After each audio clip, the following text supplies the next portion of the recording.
lot of the content that I saw geared to women when it came to dating was about how to make him do something or how to make him feel something. And immediately I was like, this is terrible advice. Because the dating game is not about how to make him do anything. It's about how to properly observe, knowing how to get out quickly, knowing when it's worth investing time and energy. It's more of like an observation and a numbers game. That's one. And then two, like I didn't see enough dating femininity content creators talking about like the internal work that needs to be done. A lot of it was just about why it's important to look good and why it's important to smell a certain way and why it's important to speak a certain way. And I was like, that'll all get you in the door. But I know for a fact that if you don't have something in you that's unique and it's not like, oh, I'm grown and I have my own job and I make my own money, like something unique, if you don't have a personality, no one's going to want to be with you long term. And I don't think that gets talked about enough. And even in my own program that I have for women, 6 out of 12 weeks is all about just you. Like we have not spoken about men once yet.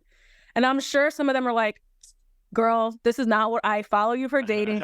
This is not what I signed up for. But it's like, no, because you need this part. This is the part that's actually going to keep you in the relationship.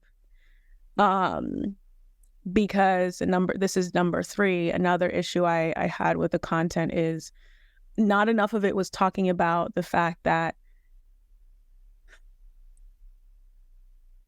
how real are we keeping it?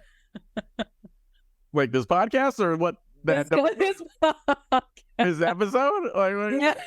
We're keeping it real. Like we keep it real. It's... Not enough of the content was talking about the fact that yes, a lot of women do fumble great guys because you weren't ready to date in the first place. And then your toxicity shows up.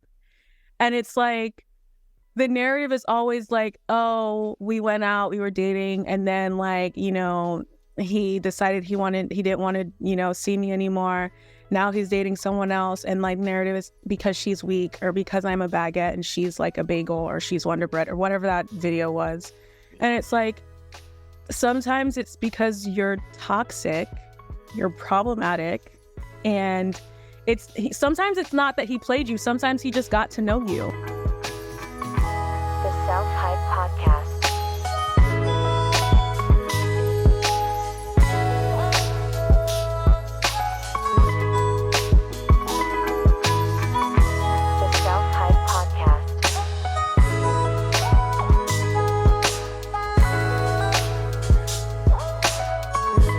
Self Hype Podcast.